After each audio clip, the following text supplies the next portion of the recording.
महाभारत बहुत ही अच्छा है। आप मजाक उड़ा रहे हो, देखना कभी महाभारत। ठीक है, महाभारत नहीं वो देखा होगा, वापस देख लो भले ही, कितनी भी बार देखो।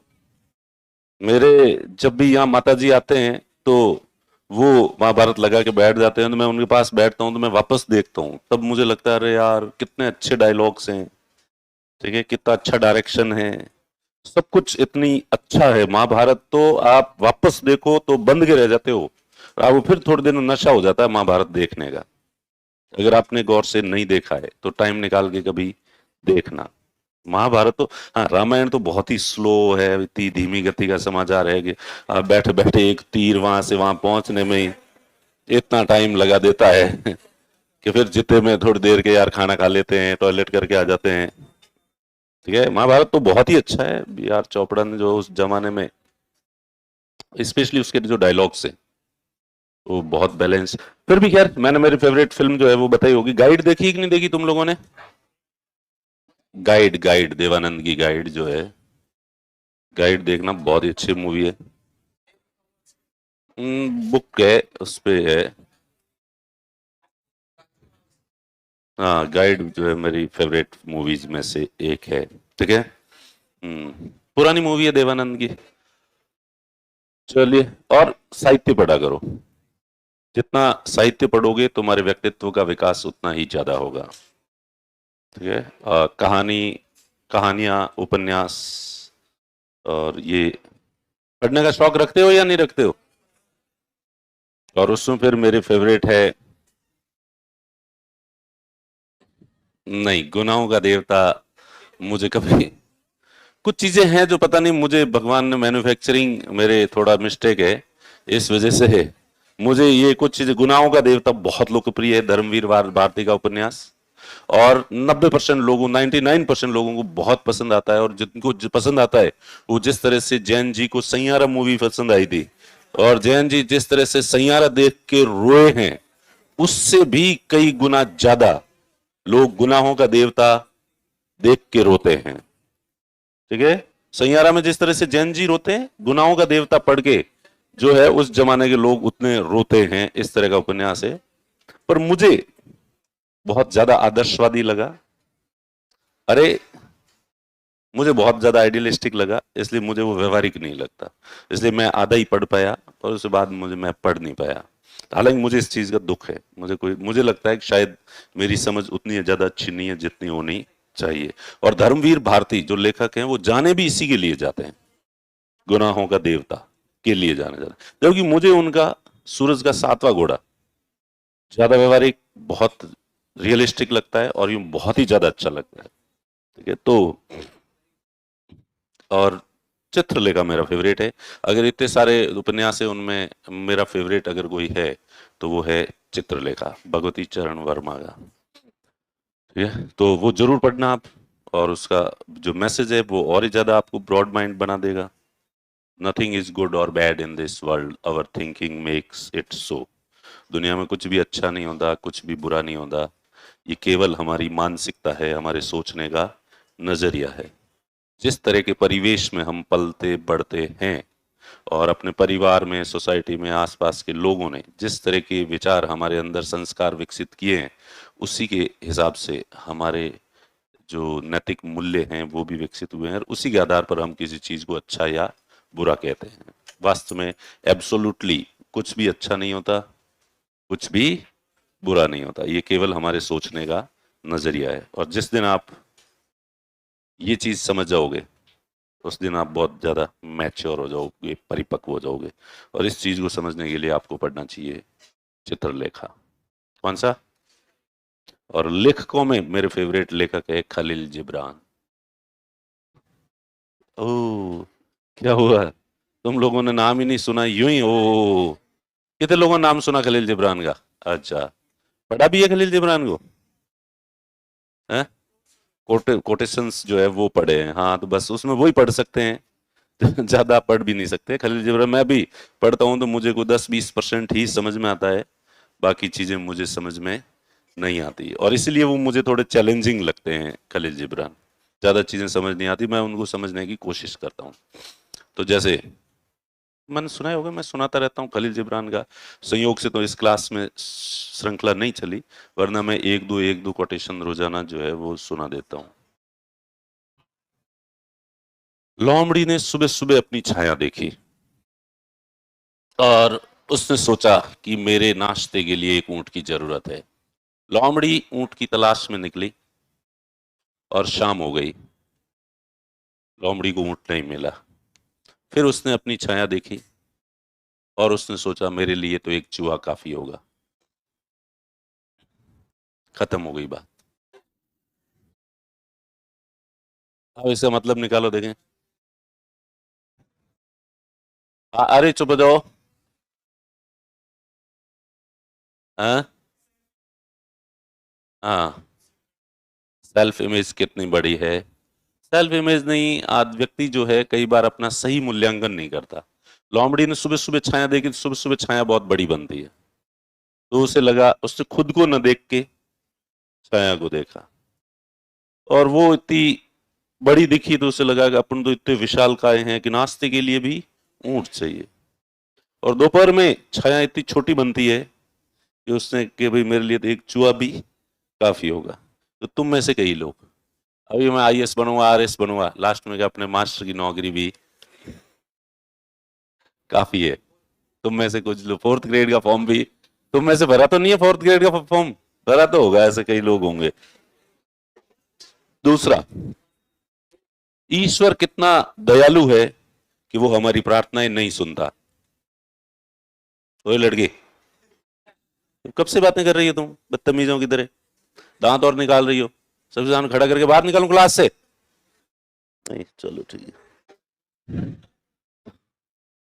तो ईश्वर कितना दयालु है कि वो हमारी प्रार्थनाएं नहीं सुनता। बस हाँ, कोटेशन सही है या गलत है? अगर ईश्वर प्रार्थनाएं सुने तो दयालु है, या प्रार्थनाएं नहीं सुनता है इसलिए दयालु? नहीं सुनता है इसलिए। वरना सब लोग, हाँ? अरे मेरे रूम पार्टनर कौन? अच्छा, सुना दी थी। हाँ तो जैसे वो है तो, और इसके अलावा जो है, हे ईश्वर, इससे पहले कि मैं गिलहरी का शिकार करूं, मुझे शेर का शिकार बना देना।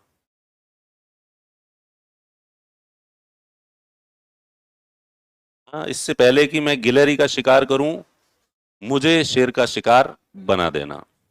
यानी कि अपने से कमजोर लोगों, हे ईश्वर मुझे इतनी शक्ति देना कि मैं अपने से कमजोर लोगों पे अत्याचार ना करूं, इससे पहले तुम मुझे ही कोई सजा दे देना।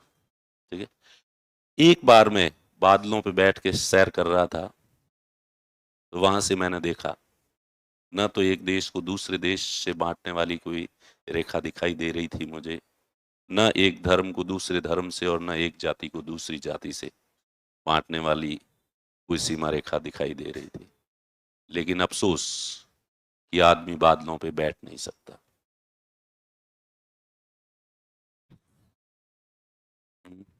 हाँ,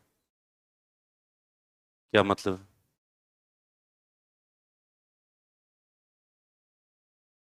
हाँ, और मैं बादलों पे बैठ के सैर कर रहा था, लेकिन अफसोस कि आदमी बादलों पे बैठ नहीं सकता। यानी इतना ऊपर उठ के व्यक्ति सोच नहीं पाता। हर व्यक्ति कहीं न कहीं जातिवाद में, सांप्रदायिकता में, राष्ट्रवाद में, इन चीजों में उलझ के और दूसरे लोगों के प्रति नेगेटिव जो है वो होता है। मैंने वाचाल को देखकर मौन सीखा, निर्दयी को देखकर दया सीखी, अधर्मी को देखकर धर्म सीखा, पर अफसोस कि मैं इन गुरुओं के प्रति कितना ज्यादा कृतज्ञ हूं, ऐसा एहसान फरामोश हूं।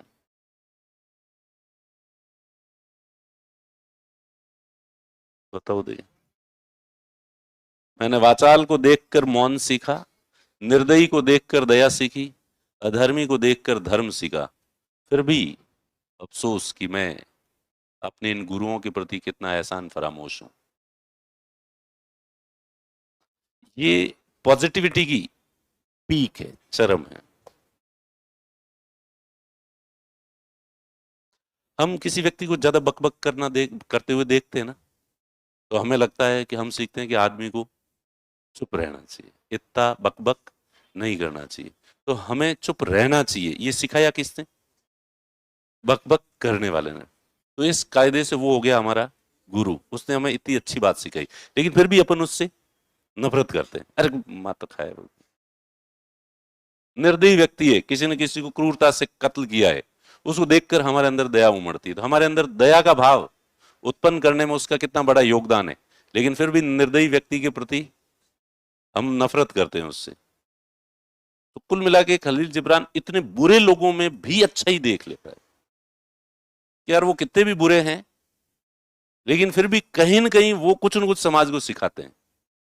तो क्या आप इतने पॉजिटिव हो सकते हो कि बुराई के अंदर भी अच्छाई देखने की क्षमता? तो और आपका नजरिया कैसा है, वैसे ही आप बनेंगे। एक और किंवदंती चलती है कि कृष्ण भगवान ने दुर्योधन को एक मोहरों की थैली दी और कहा कि दुर्योधन जाओ और राज्य में जो भी 5 अच्छे लोग मिले उनको ये मोहरें बांट दो। दुर्योधन लेके निकला और शाम को वापस आया और उसने कहा कि ये लो साहब, मुझे तो एक भी अच्छा नहीं मिला। तो दूसरे दिन युधिष्ठिर को देके भेजा कि तू बांट गया। युधिष्ठिर जो है गया, उसको भी शाम हो गई, वापस आया, उसने भी वापस ला के दी कि साहब मुझे तो सारे अच्छे ही अच्छे लगे, आप कह रहे थे कि केवल 5 लोगों को दो, तो मैं किसको दूं उनमें से? तो आपके देखने का नजरिया होता है। आप अगर पॉजिटिविटी के साथ दुनिया को देखोगे तो आपको सब लोगों में अच्छाइयाँ दिखेगी और दुनिया अच्छाइयों से भरी हुई है। और नेगेटिव नजरिया है आपका, हर चीज में बुराई देखोगे तो दुनिया आपको बुराइयों से भरी हुई दिखेगी। तो इसलिए अपना दृष्टिकोण हमेशा कैसा रखें? पॉजिटिव। कुछ पहलुओं पे मेरी नजर जाती न थी, कुछ पहलुओं पे मेरी नजर जाती न थी, दुनिया बुरी थी मगर इतनी बुरी न थी। ये तो, अरे वाह क्या! तो दुनिया उतनी भी बुरी नहीं है जितनी कि आप उसको देखते हो। इसलिए हमेशा अपना दृष्टिकोण कैसा रखो? पॉजिटिव रखो। फिर उसका एक है, 7 सदियों पहले 7 धवल घाटियों के बीच एक बच्चे ने कहा, वो देखो 7 सफेद हंस उड़ रहे हैं। उन 7 सफेद हंसों में से 7वें हंस के दाएं पांव के पास एक काला सा निशान है, और उस उन घाटी के लोग आज भी उन काले हंसों की कहानी बड़े जोर शोर से सुनाते हैं।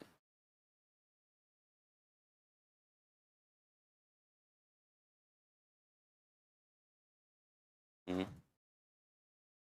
7 काले हंसों की कहानी बड़े जोर शोर से सुनाते हैं कि एक बार यहां से 7 काले हंस उड़े थे, जबकि रियल में उड़े थे 7 सफेद। ठीक है, उसमें भी बच्चे ने देखा। किसने देखा? अब बच्चा कितना ढंग से देखेगा?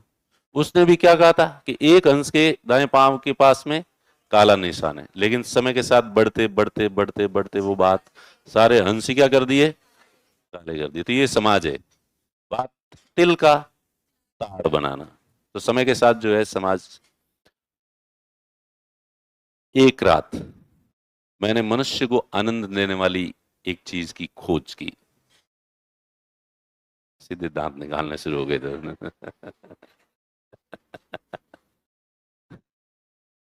तो सुबह सवेरे, सुबह सुबह आसमान से दो दूत उतरे और वो मेरे घर के बाहर आपस में लड़ रहे थे। एक कह रहा था कि इस व्यक्ति ने बहुत ही अच्छी चीज की खोज की है और यह चीज मनुष्य मात्र के पास पहुंचनी चाहिए, और मैं इसका प्रचार करूंगा, सब जगह सब तक पहुंचाऊंगा। दूसरा दूत कह रहा था कि नहीं, ये पाप है और मैं इसको खत्म करने आया हूं और मैं और लोगों तक इस बुराई को जाने नहीं दूंगा। और जो 2 दूत थे उनमें से एक को आज भी दुनिया देवता कहती है और दूसरे को दानव कहती है।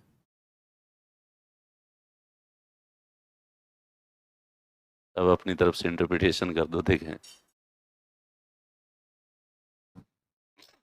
तो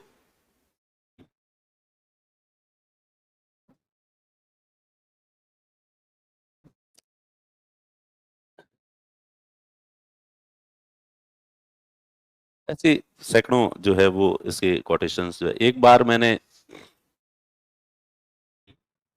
कुएं को जाके समुद्र के बारे में बताया, तो कुएं ने मुझे कहा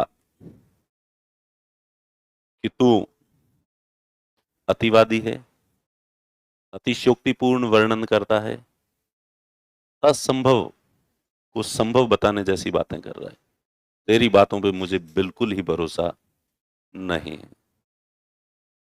फिर मैंने समुद्र को जाके कुएं के बारे में बताया, तो समुद्र ने मुझे कहा कि तू बहुत छोटी मानसिकता का व्यक्ति है, छिद्रान्वेषी है, दूसरों में कमियां देखता है, तेरे से ज्यादा नैरो माइंडेड आदमी मैंने आज दिन तक नहीं देखा, और तू पर निंदक है, तू केवल दूसरों की बुराई करता है, वरना ऐसा कभी संभव नहीं हो सकता।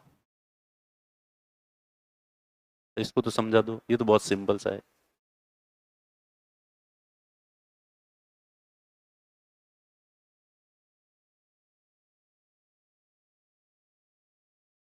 नहीं, ये भी समझ नहीं आया।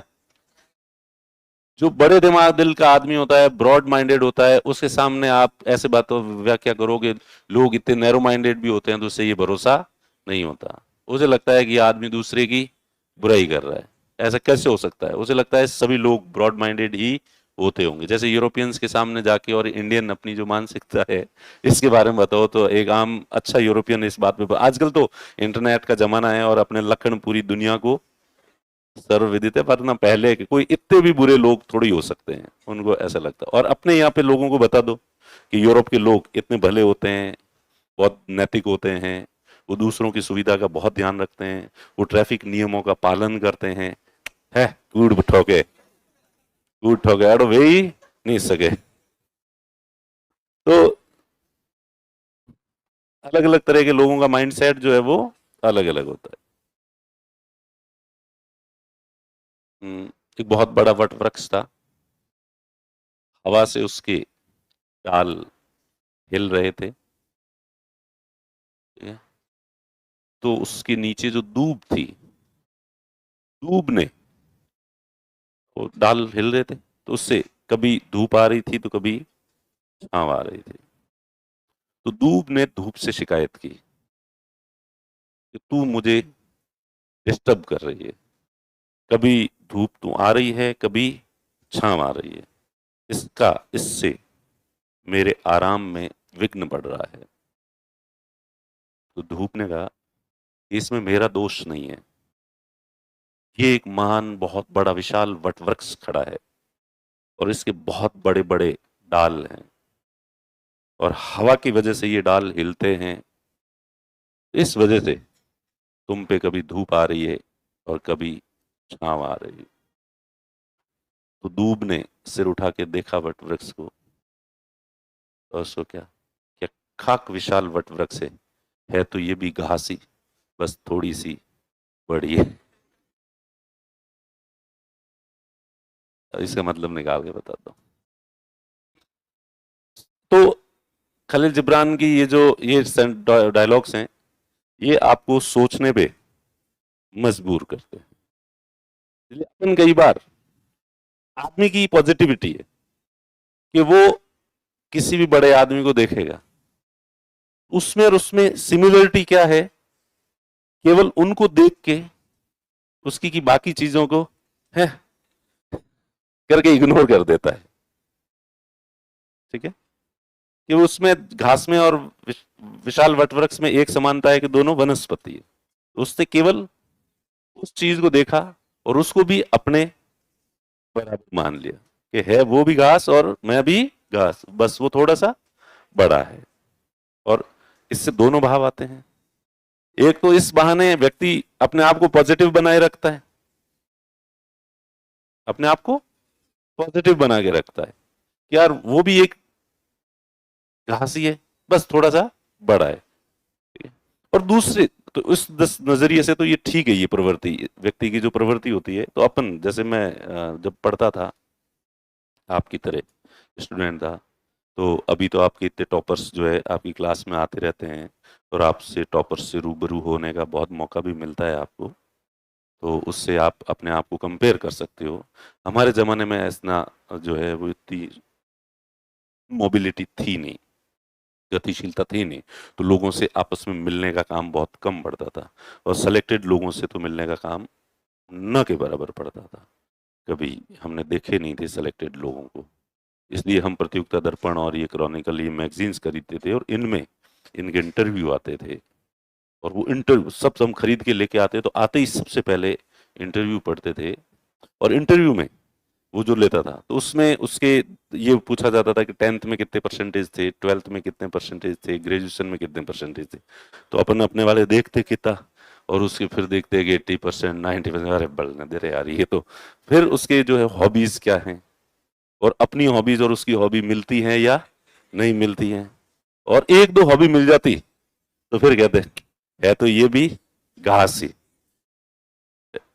अपन भी घास और ये भी घास। तो इसलिए एक दो, या फिर उसके जो स्ट्रेंथ क्या है, 5 मजबूत पक्ष कौन से हैं और 5 कमजोर पक्ष कौन से, उनमें से 2-4 जो है मैच कर जाते तो अपन अपने आप को उसके बराबर मान लेते और कॉन्फिडेंस आ जाता था। तो उस कॉन्फिडेंस के मायने, और दूसरा जो व्यक्ति होता है वो बड़ों से कई बार सीखता भी इसीलिए नहीं है कि एक दो सिमिलरिटी होके और उसको भी अपने जैसा ही घोषित कर देता है, और उसमें जो अच्छे गुण होते हैं उनको, जिसकी वजह से वो विशाल है, जिसकी वजह से वो बड़ा है, उनको वो नजरअंदाज कर देता है, नजरअंदाज कर देता है, इसलिए वो जीवन में खुद कभी बड़ा नहीं बन पाता। तो बहुत सारे मीनिंग्स जो है इससे निकलते हैं।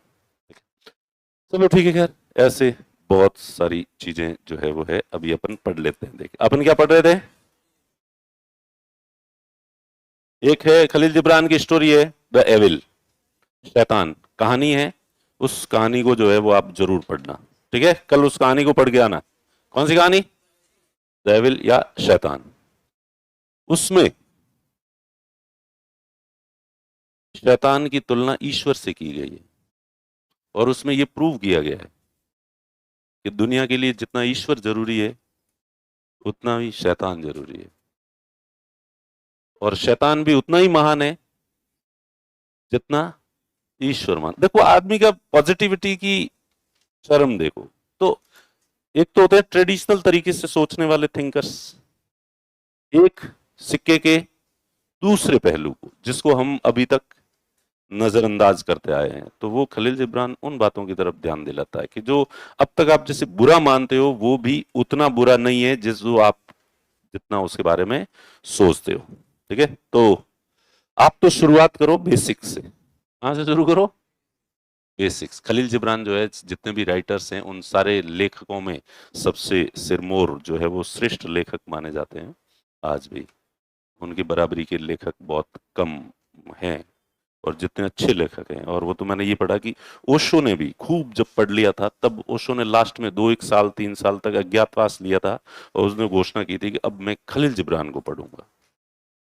ठीक है, तो अब ओशो जैसा इंटेलिजेंट आदमी भी एक इतना टाइम देता है और वो मानता है कि भाई खलील जिब्रान को समझना अपने आप में बहुत मुश्किल है। ठीक है, तो पर आप शुरुआत कहां से करो, मुंशी प्रेमचंद से। और मुंशी प्रेमचंद की कहानियां तो अल्टीमेट, मुंशी प्रेमचंद का कोई तोड़ नहीं है। मुंशी प्रेमचंद मुझे वैसे ओवरऑल लेखकों में कहा जाए तो मुंशी प्रेमचंद जो है वो सबसे श्रेष्ठ। उनकी खास बात यह है कि उन्होंने बिल्कुल ठेठ जो देहाती हिंदी है उसमें साहित्य लिखा। मुंशी प्रेमचंद से पहले साहित्य का जो प्रचलन था उसमें यह था कि भारी भरकम शब्दों का प्रयोग करो, जैसे उर्दू की शेरो शायरी नहीं होती, बस वो इसीलिए वो होती ज्यादा। आधा तो उसका ये है कि उसमें ऐसे शब्द यूज में लेते हैं कि जिसका आपको मतलब ही पता नहीं। अरे भाई सिंपल भाषा में कह दो। ठीक है, तो जयशंकर प्रसाद वगैरह जो लिखते थे उनकी भाषा बहुत क्लिष्ट होती थी, और अच्छा लेखक उसे माना जाता था जो बहुत क्लिष्ट भाषा में लिखते हैं। मुंशी प्रेमचंद ने बिल्कुल टफ क्लिष्ट भाषा का प्रयोग नहीं किया। जो जो आम बोलचाल में जिस भाषा का प्रयोग होता है उस भाषा में साहित्य लिखना और बहुत छोटे छोटे सेंटेंस लिखना। पहले किसी जमाने में ये भी माना जाए, आपने एंशियंट हिस्ट्री अगर पढ़ी है तो, कि पहले जो महान लेखक होगा वो इतने बड़े सेंटेंस लिखेगा। ठीक है, तो बाण भट्ट जो था, हर्षचरित जो लिखी है, 3-3 पेज का एक सेंटेंस लिखता था वो।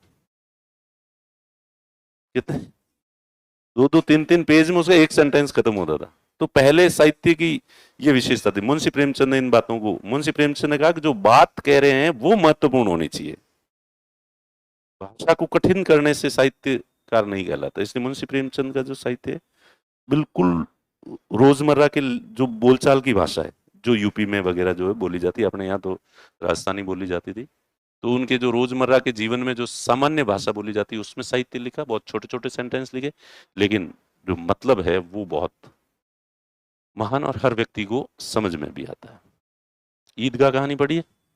वो तो मैंने बताई भी थी, शायद जिक्र भी किया था ईदगाह का। तो ईदगाह है, नशा है, बड़े भाई साहब है, नमक का दरोगा है, ठीक है, पंच परमेश्वर है, पूस की रात है, ठीक है। तो आप पढ़ना, आपको बहुत अच्छा लगेगा। अगर आपको बुक्स पढ़ने का शौक नहीं है ना, तो आप श्रापित व्यक्ति हो।